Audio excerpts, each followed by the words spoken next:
Section 417, our felony drug offense. So under federal law, it is illegal to possess with the intent to manufacture, which it is in Tennessee as well, distribute or dispense, which I think would also, either of those terms would be synonymous with our term here in Tennessee, to deliver. Distribute or dispense also could fall under the category of a sale under Tennessee law.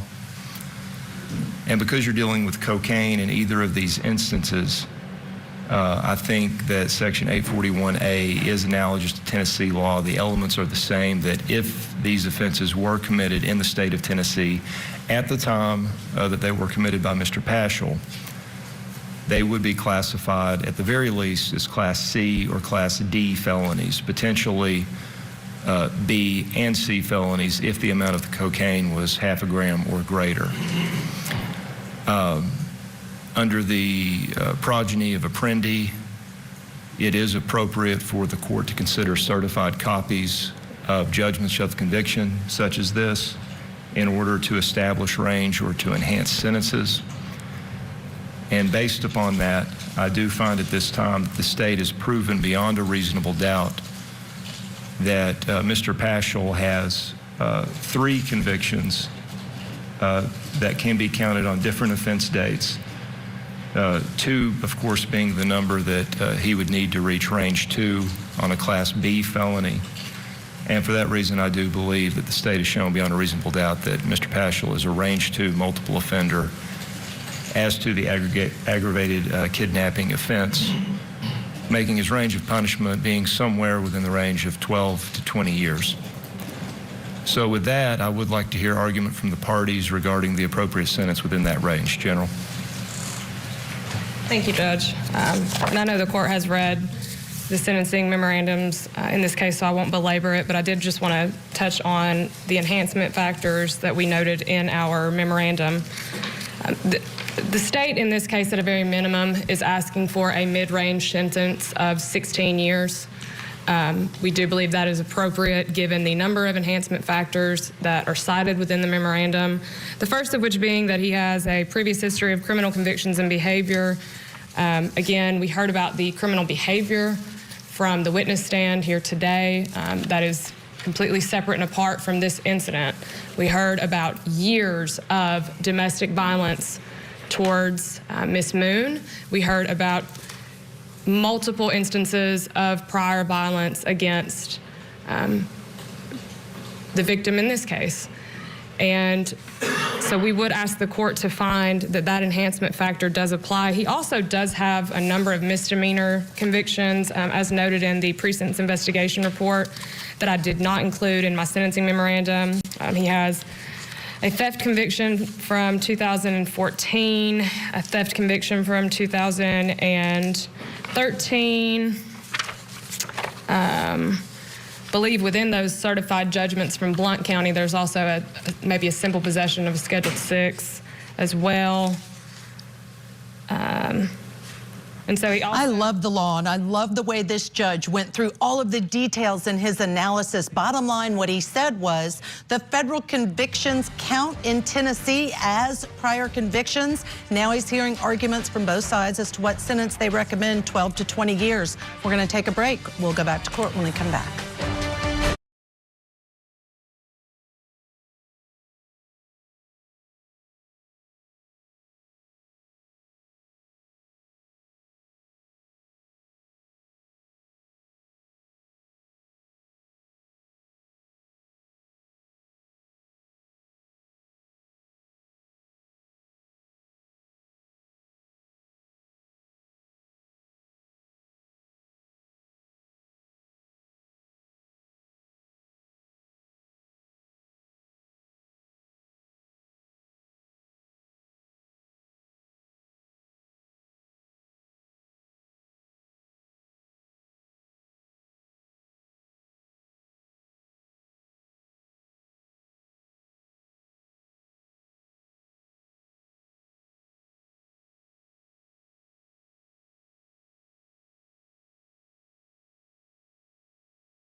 It is time for our daily calendar call. Let's get you current on all the biggest cases that we are following here on Court TV. In Chicago, the former police officer who shot and killed 17-year-old Laquan McDonald is scheduled to be released today. Jason Van Dyke was convicted of second-degree murder in 2019 and sentenced to nearly 7 years in prison. He has served only 3 years and 4 months. In Louisville, Kentucky, jury selection has been delayed in the trial of an ex-police officer involved in the raid that killed Breonna Taylor.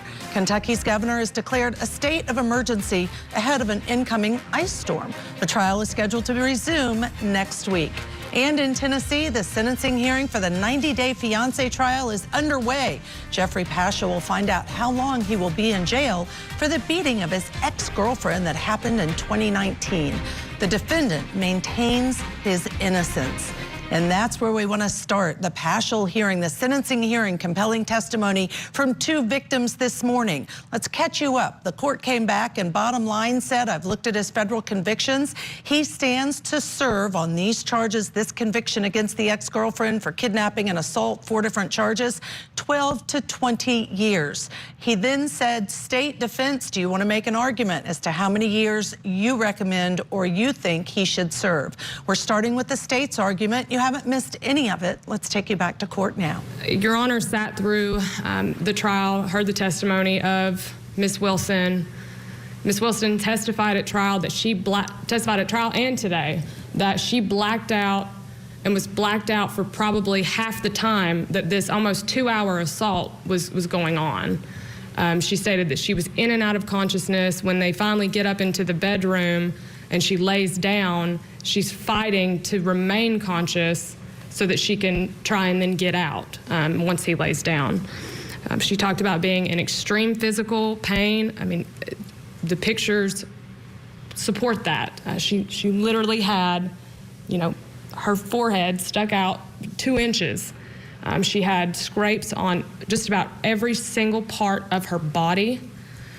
And in this case in particular, Judge, while I do concede that aggravated kidnapping does have the requirement of bodily injury, I believe that the proof in this case actually established serious bodily injury. And when we look at the statutory definition for serious bodily injury, it is protracted unconsciousness, extreme physical pain, protracted or obvious disfigurement.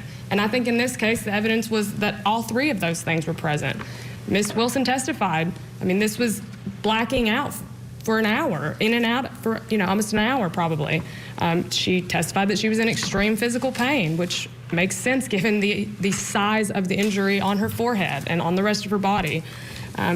She had obvious disfigurement. She walked around with that knot on her head and black and blue for almost a month, she said today.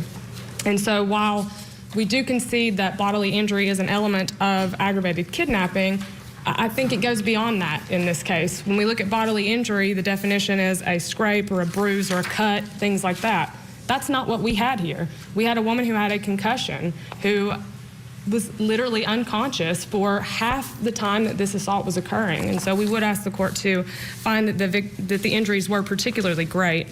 And that kind of goes along with the next enhancement factor, that during the commission of the felony, the defendant intentionally inflicted serious bodily injury to the victim. Again, we do believe that this does apply because serious bodily injury is not an element of aggravated kidnapping. It's only bodily injury, and we do believe that the evidence supports that she did suffer serious bodily injury. So we would ask the court to apply those enhancement factors. Again, as to the length of the sentence, this is a sentence that has to be served at a 100% service rate. He may receive jail credits up to 15%, but given the history that we heard from that witness stand today, this is an individual who, for the last 15 years at least, has tormented the women in his life, has verbally assaulted them, has mentally abused them and controlled them, and has physically assaulted them. Ms. Wilson testified that she can't even walk her dogs down the street anymore, and she has good reason for that. These women we make a lot to do in these cases about the fact that the women stay, but these women stay because of exactly why they said they did, because he controlled every aspect of their life, and he's done this for the better part of his life. We do believe that he is an extreme danger to society. He's a danger to, obviously, the women that he chooses to bring into his life. He has a very high lack of potential for rehabilitation. As we saw from the witness stand, you know, he is still blaming this entire thing on her. And even after conviction, he's directing his family to take his kids to her house, giving them her address and saying, take my kids there, and ask her to testify, you know, for me at sentencing, to say that I've learned my lesson. He's taken absolutely no responsibility for this, and I understand, in the state, again, we understand that because he did plead not guilty, but we do not believe that he was truthful when he testified at the trial, and the jury also apparently did not believe that these injuries were sustained from falling into a door. And so we do believe that he has a very strong lack of potential for rehabilitation. And so, again, Judge, at a minimum, the state would be asking for a mid-range sentence of 16 years as a range 2. Thank you, General. Mr. Isaacs?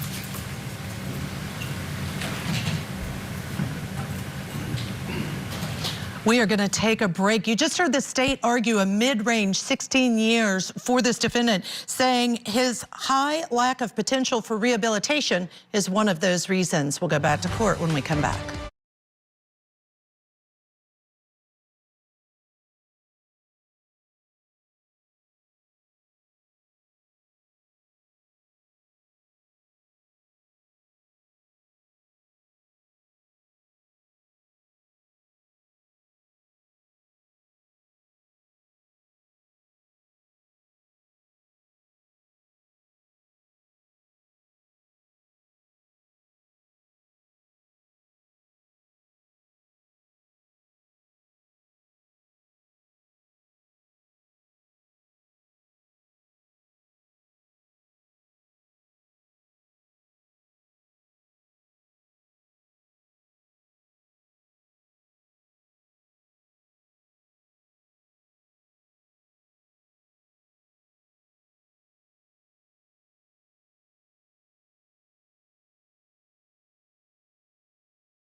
Call or visit us online.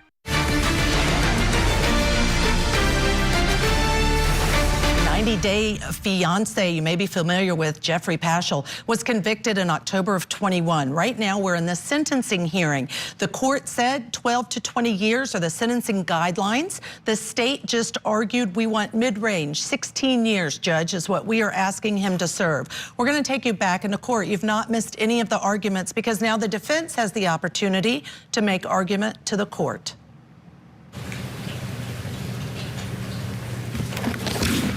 May it please the court, we are before the court in a sentencing that is taking place after a jury trial, wherein Mr. Paschel, at the beginning of this journey, entered a plea of not guilty. Mr. Paschel took the stand in his own defense and was able to articulate what he says happened on the night in question with his interaction with Ms. Wilson. So it's in that context that we come before the court in a sentencing hearing with two different versions of far apart, two far-reaching versions of what transpired on that night. The jury, after hearing the proof and the evidence, decided that Mr. Paschel had committed those offenses under Tennessee law.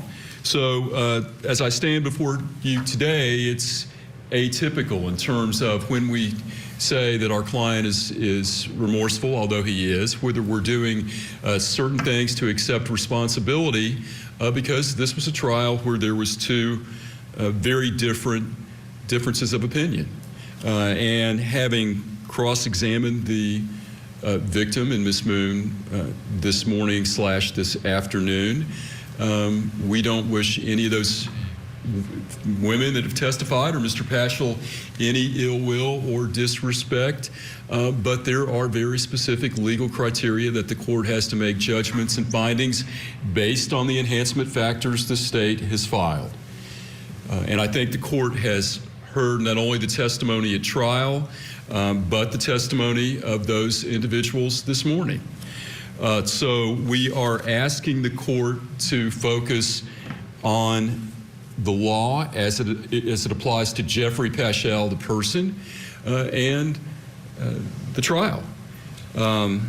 Having said that, we have attached a number of letters of support for Mr. Paschel as it relates to the appropriate sentence the court can impose. There are 39 individuals that have spoken to the court via their letter, via their proffer regarding Geoffrey Paschel, the individual. They paint a far different picture from the testimony that the court has heard this morning. This is a cross-section or a cornucopia of people that have interacted with Geoffrey throughout his life in a variety of contexts. There are periodontal surgeons, there are teachers, there are family members, there are engineers, there are leaders in our community. There are people that have known him his entire life. And by and large, throughout those letters where people are attesting and offering their opinion regarding Mr. Paschel and his character, which is relevant under Tennessee law as it relates to his amenability for rehabilitation, whether it relates to specific and general deterrence. They paint a Geoffrey Paschel that is supportive, caring, and there. For example, Denise Compton, a registered nurse, indicated that she had known Geoffrey through the years and found him to be an honest, pleasant, kind, caring, loving person, as well as a very nurturing father. He is a man who loves nature and all of God's creatures. I have personal experience witnessing each of these qualities. And she lists a number of examples. She talks about him volunteering and helping with Vacation Bible School when he brought his sons When his youngest son fell critically ill, Geoffrey stayed with him in the hospital day and night until the end. Our church family helped with the arrangements. While totally devastated by... And I hate to do this, but none of this was evidence and was introduced in the sentencing. And so I don't believe it's appropriate for Mr. Isaacs to just get up here and kind of grandstand his client based on these letters. No character witnesses took the stand, and so I don't think it's appropriate. We're offered one. There's not been an objection by the state. Hasn't been offered until now. Well, it's been filed. Let me rule on their objection. There has been no testimony regarding any of the items that were appended to the sentencing memorandum filed by the defense. As we know, exhibits to a motion or a pleading are not evidence. They will be part of the technical record, but they are not evidence that can be considered by the court as part of the record. Now, having said that, they have been appended and they will be in the technical record, so I'll allow you to argue your case. Thank you, Your Honor. Yes, sir. Well, the defense got away with attaching exhibits talking about the good character of the defendant, and the court just said that'll be part of the record, and I will consider that when we come back. We'll go back into court for more argument by the defense.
every letter from, again, a cross-section of leaders in this community, people that have been touched by Geoffrey.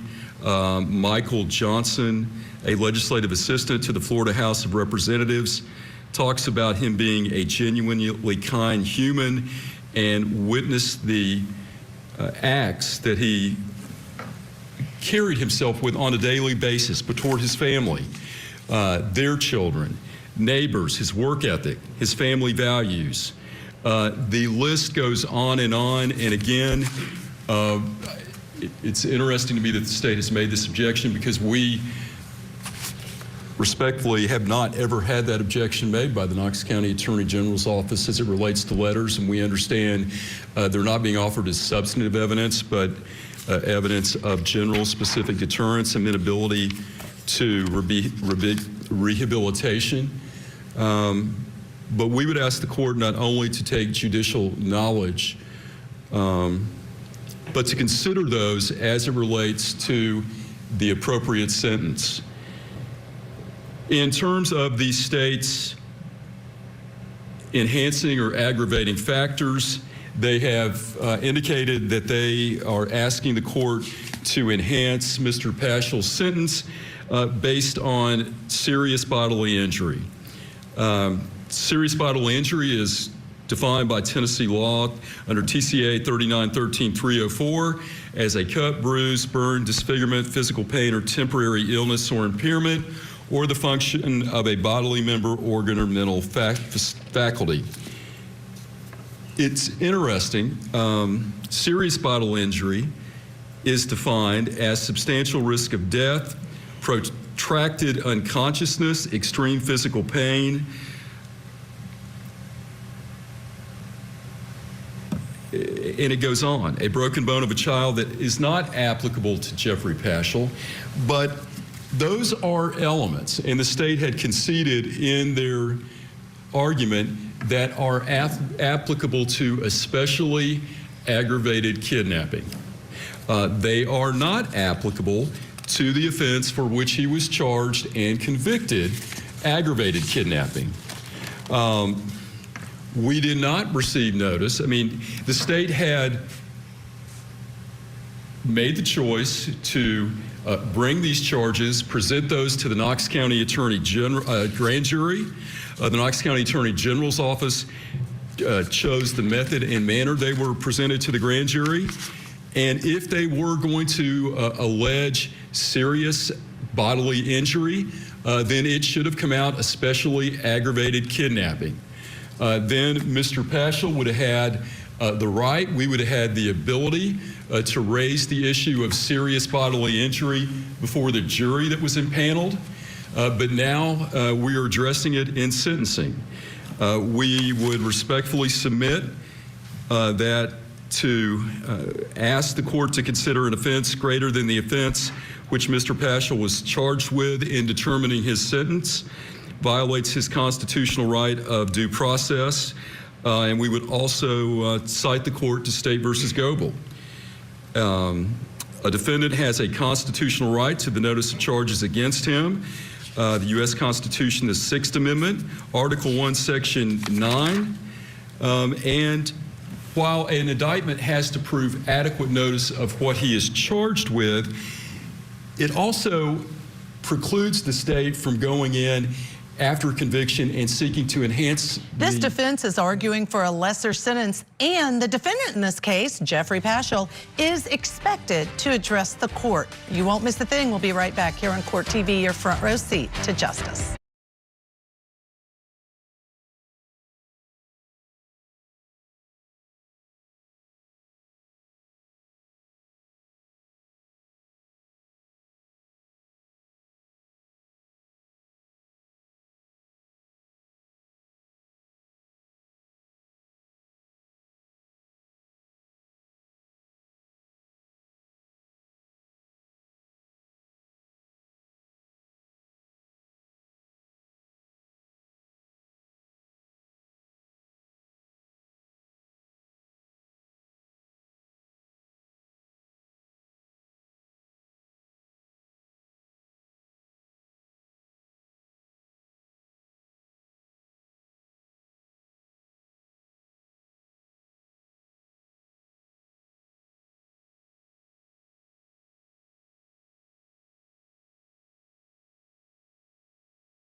court to State versus Scott as it relates to the specific facts that are the predicate for the state's enhancement.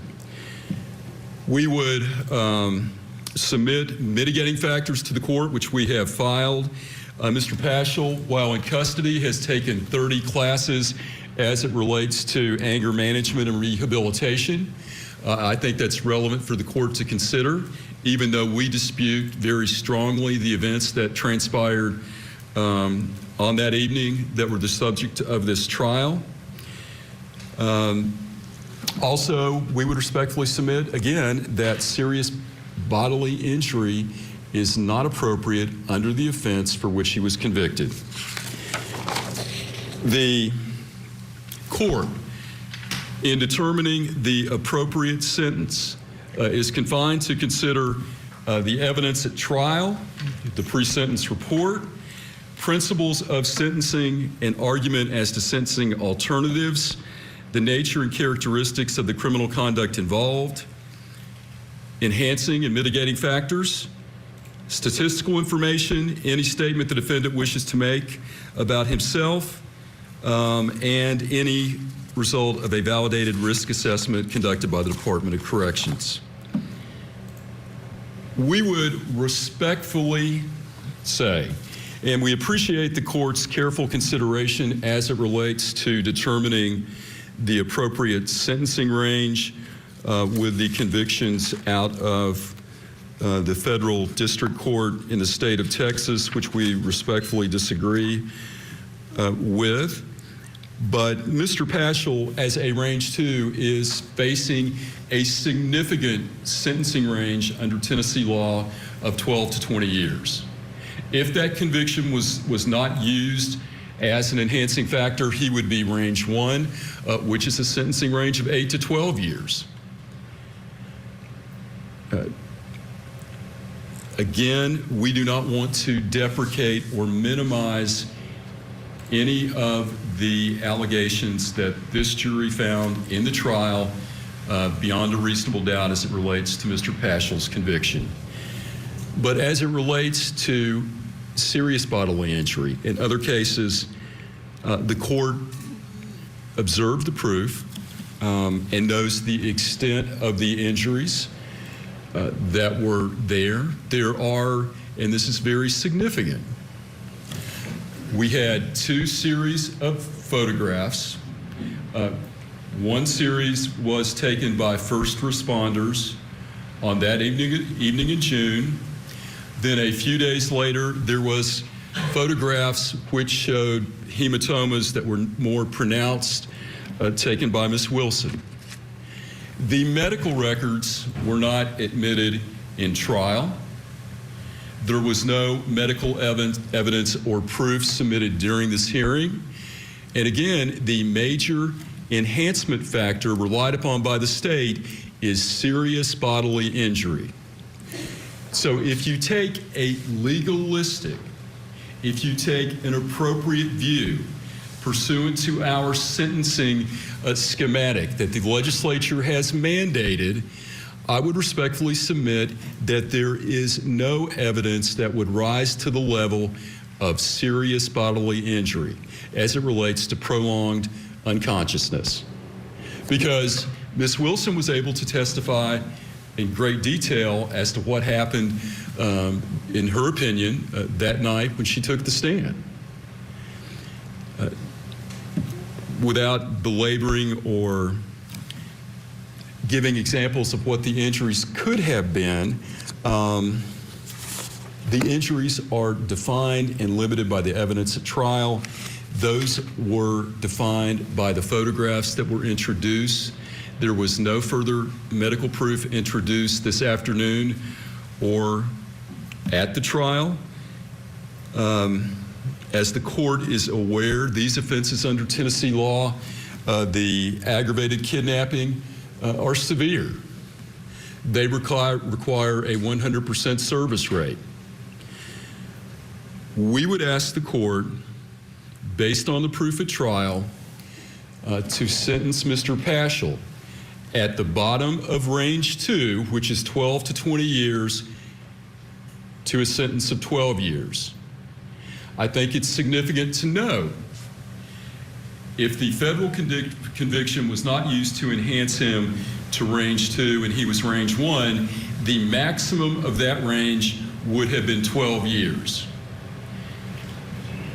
But in relying on the applicable factors pursuant to TCA 4035-210C2, we would respectfully ask that he receive a sentence of 12 years and that the court find that the state has not proven the enhancing factors and aggravating factors that they have set forth. Thank you, Mr. Isaac. Mr. Paschel, in every criminal case before a court imposes a sentence in the state of Tennessee, the defendant is given an opportunity to address the court. It's called allocution. This is your opportunity to address the court if you would like to do so at this time. We have just a moment. Yes.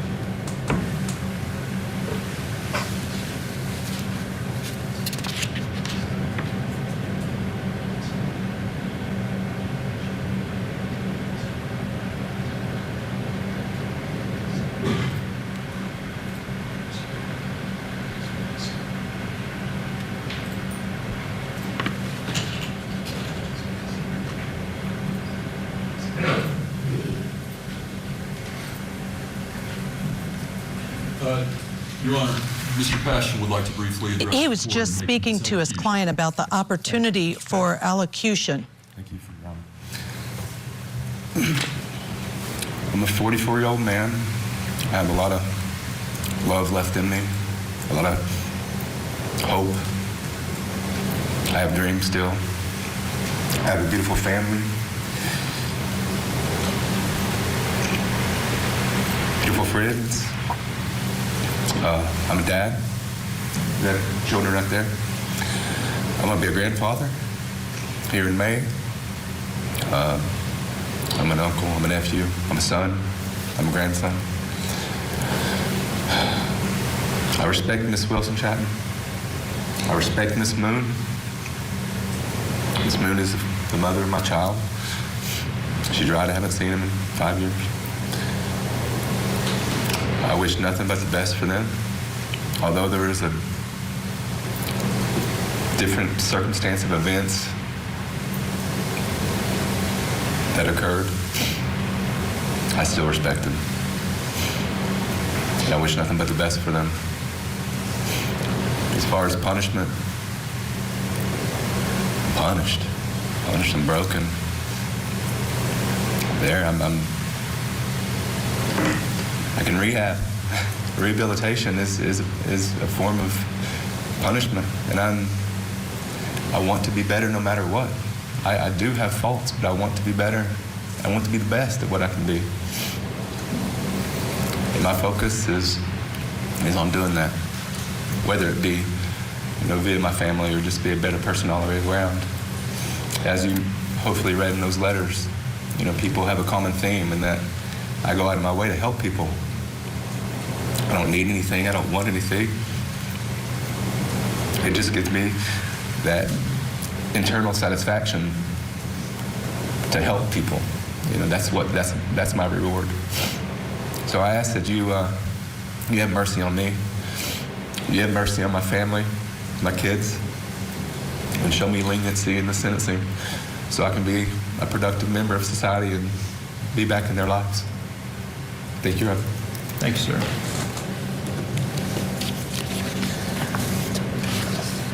The court is called upon to impose a sentence here that is consistent with the purposes and principles of the Tennessee Sentencing Reform Act.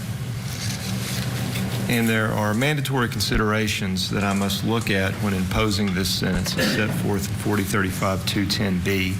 Of course, I've carefully considered the evidence from the sentencing hearing, which included the pre-sentencing report. I've listened carefully to the argument of counsel. Of course, I'm very familiar with the nature and characteristics of the criminal conduct of which Mr. Paschel has been convicted in this case. He is allocuted, which I will consider, and I'm also considering the results of his validated risk and needs assessment as set forth in the PSI, indicating that he is a moderate risk with high needs in the mental health domain. Geoffrey just said, I'm punished and broken to the judge. I can be rehabbed. I want to be better. That's my focus. You are not going to miss any of this judge's decision. That's up next when we come back.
$4.49 now.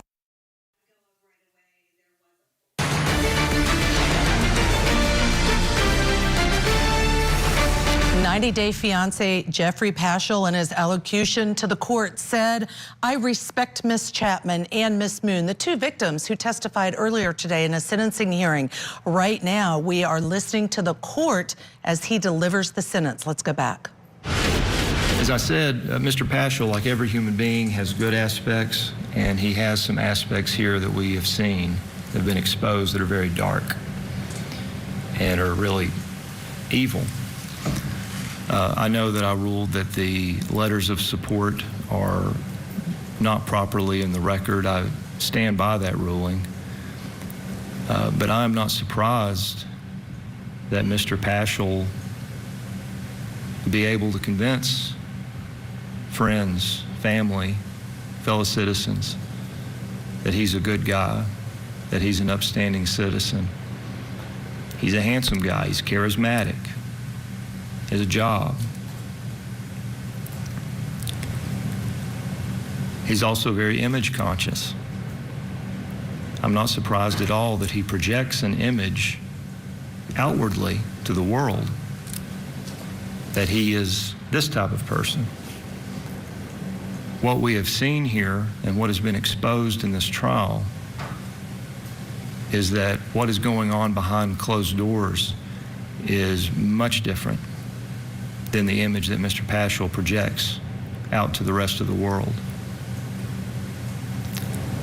As I've stated, this behavior towards these women is sick, it is sadistic, it goes beyond a desire to inflict physical harm on these women. It speaks of a deep psychological issue, I think, that Mr. Paschel has a desire to inflict as much emotional damage to these women as possible. The fact that he traveled to the state of Florida to sneak in the back door of Miss Moon's parents' home uninvited, engaged in aggressive sexual behavior following that intrusion. I think the record shows here that Mr. Paschel is manipulative, that he thinks, hey, just let me talk my way out of this. He thinks he can do that. I'm deeply concerned that he, after being found guilty, while in custody, was attempting to have a third party go see Ms. Chapman, again, unsolicited, at her home, in direct contravention of any order that this court has given him regarding contacting the victim in this case. And not only that, he was willing to use his children as a pawn in this illicit scheme to try to convince Ms. Chapman to come in here and speak on his behalf. That's disgusting, and he should be disgusted by that behavior. This court is.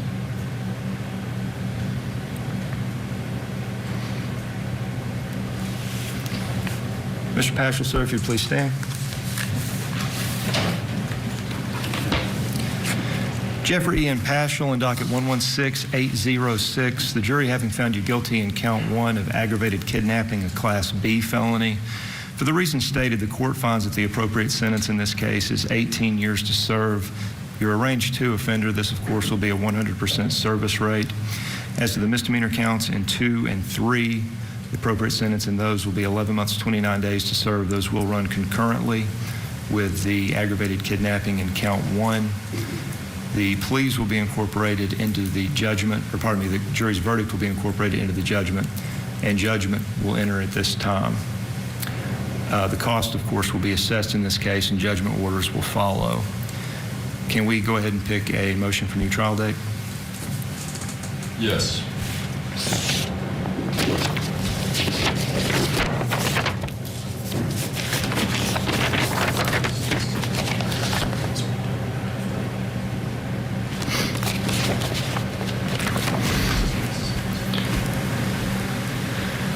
I'll go a little ways out past the 30 days.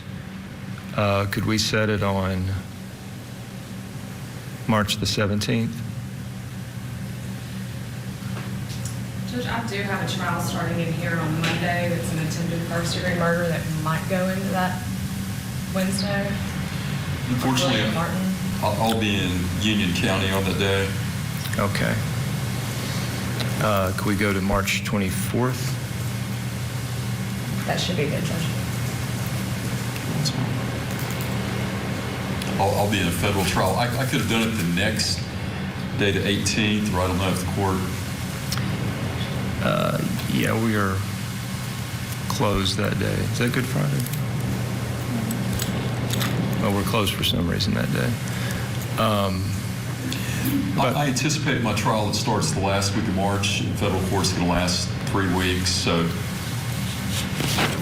Okay.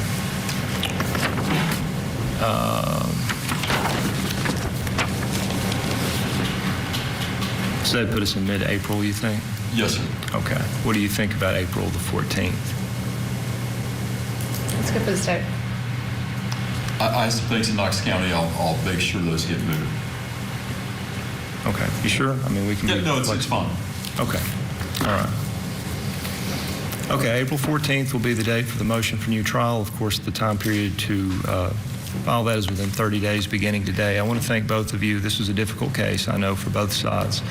And I think both counsel conducted themselves very well and worked hard on the case, and the court really does appreciate that. Thank you all both. The court will be adjourned until 9 o'clock tomorrow.